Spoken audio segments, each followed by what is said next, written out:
Hello friends, मैं योग गुरु राकेश मिश्रा आप सभी को प्रणाम करता हूं। दोस्तों, आज फिर एक समस्या और फिर एक समाधान। आज की समस्या है कब्ज, जो कि पूरे विश्व में हर व्यक्ति के साथ ये घट रही। कब्ज एक्चुअल में है क्या? कब्ज एक ऐसी स्थिति है जिसमें हमारे पेट में मल या तो टाइट हो जाता है या तो इस तरह से जम जाता है कि वह बाहर नहीं हो पाता। जब भी हमारा पेट पूरी तरह से साफ नहीं होगा, हमारा मल बाहर नहीं होगा, उसे हम कब्ज कहते हैं। और कब्ज होने के कारण बहुत सारी समस्याएं हैं। आयुर्वेद में तो कब्ज को सारे रोगों की माता कहा गया है। अगर कोई भी रोग आपको हो रहा है तो सिर्फ और सिर्फ कब्ज के कारण है। यदि कब्ज खत्म कर लिया जाए तो कोई रोग ही ना हो शरीर में। ना आपको हार्ट की समस्या होगी, ना आपको किडनी की समस्या होगी, ना आपको लीवर की समस्या होगी, ना आपको मधुमेह की समस्या होगी, ना तो हाई बीपी की समस्या होगी, ना तो लो बीपी की समस्या होगी। कोई भी समस्या नहीं होगी यदि आपके कब्ज पेट में हो ना। अगर नहीं है तो आप पूर्ण रूप से स्वस्थ होंगे, कोई भी समस्या नहीं होगी। कोई समस्या आती है तो बड़ी सहजता से चली भी जाती है। कब्ज जब होता है तो उसके लक्षण क्या क्या, कैसे जानेंगे कि हमारे शरीर में कब्ज है, हमारा पेट नहीं साफ हो रहा? कुछ लोग कहते हैं कि मोशन तो बहुत अच्छा हो जाता है। मोशन और कब्ज दोनों में बड़ा अंतर है। हो सकता है आप सुबह जाते हो, आपको लगता हो कि गए और पेट खाली हो गया, लेकिन इसका मतलब ये नहीं कि आपको कब्ज नहीं है। कब्ज हो सकता है, ये अलग बात है कि वायु का सही संचालन हो रहा है, आपको मोशन सही से पास हो जा रहा है, लेकिन जरूरी नहीं कि आपका पेट पूर्ण रूप से साफ हो। तो जब भी कब्ज होगा तो उसके कुछ लक्षण हैं। सबसे पहला लक्षण, यदि कब्ज आएगा, आपके शरीर में कब्ज अच्छी तरह से है, तो ध्यान रखिएगा आपके श्वास में बदबू आने लग जाएगी। जो मुंह से बदबू आती है लोगों को ना, वो श्वास में बदबू आ जाएगी क्योंकि कब्ज है। आपका जी मिचलाएगा बार बार, आपके सर में दर्द रहेगा, यहां तक कि आपको बार बार चक्कर भी आ सकता है, आपको इरिटेशन हो सकता है, आपकी स्किन पूर्ण रूप से ड्राई हो सकती है, बहुत सारी चीजें हो सकती हैं।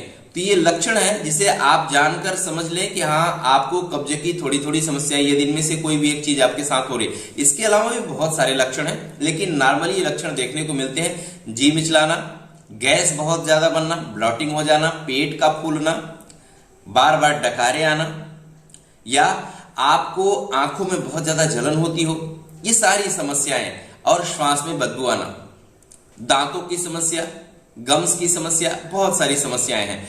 तो इसके लिए क्या करना चाहिए और क्या कारण है? तो सबसे बड़ा जो कारण है आज की लाइफ में, हमारे शरीर में या भोजन में फाइबर की मात्रा कम। फाइबर क्या है? रेशा है। रेशे की मात्रा जब कम हो जाएगी तो हमारा पाचन सही नहीं होगा और हमारा पेट साफ नहीं होगा। क्योंकि रेशा जो होता है, वो फाइबर जो होता है, वह हमारे मल को हमारे आंतों में चिपकने नहीं देता है। वो रेशा एक दूसरे से कनेक्ट करके उसे बाहर कर देता है। इसीलिए फाइबर बहुत जरूरी है। इसीलिए बोला जाता है कि हरी पत्तेदार सब्जियां खाएं, ज्यादा से ज्यादा फाइबर वाले खाने खाएं। जब भी आप भोजन लें, आटा जो लेते हैं वो चोकर युक्त होना चाहिए कि उसके फाइबर नहीं निकलने चाहिए। लेकिन हम बहुत सारे, आप अगर देखें तो ब्रेड लेते हैं, पिज्जा खाते हैं, ये सारी चीजें ऐसी जिनमें फाइबर नहीं है। तो आपको फाइबर लेकर इस प्रॉब्लम को दूर करना है। तो इसकी सबसे अच्छी दवा है ईसबगोल की भूसी, जो कि प्राचीन काल से चली आ रही, आपके आंतों की कोलोन की पूर्ण रूप से सफाई करेगी। तो आपको ईसबगोल कैसे लेना है, आइए हम आपको वीडियो के माध्यम से बताते हैं। तो दोस्तों, यह है ईसबगोल। देखिए, इस तरह से ईसबगोल होता है, इस तरह से छोटी छोटी भूसी जैसा है ईसबगोल की भूसी। इस ईसबगोल की भूसी को शाम को या रात में आप एक चम्मच, ये बड़ा चम्मच हो, छोटा चम्मच ना हो, एक चम्मच इस तरह से भरें और थोड़ा गुनगुना पानी हो इस तरह का, और उस गुनगुने पानी में आप इसको मिलाएं। कुछ देर आप इसको मिलाना है जिससे ये पूर्ण रूप से मिक्स हो जाए। क्योंकि यह पानी लेकर फूलती है तो थोड़ा आपको 10-5 सेकेंड तक पूरी तरह से मिक्स कर देना है इस तरह से। अब देखिए, ये पूर्ण रूप से मिक्स हो गई। अब इसको 10 से 15 सेकेंड बाद इसे आपको पी लेना है। 10 सेकेंड 15 सेकेंड रखने के बाद, और इसको आप धीरे धीरे पी लेना है। एक साथ जल्दी से नहीं पीना है, धीरे धीरे पीना है, जिससे धीरे धीरे हमारे शरीर में ये सलाइवा के साथ, पाचक रसों के साथ मिलते हुए चली जाए। देखें,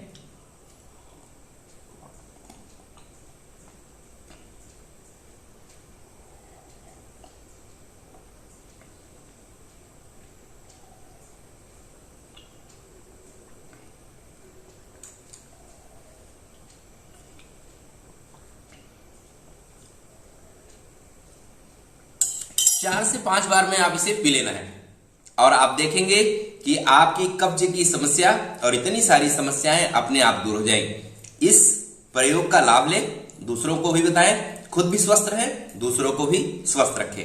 थैंक यू, प्रणाम।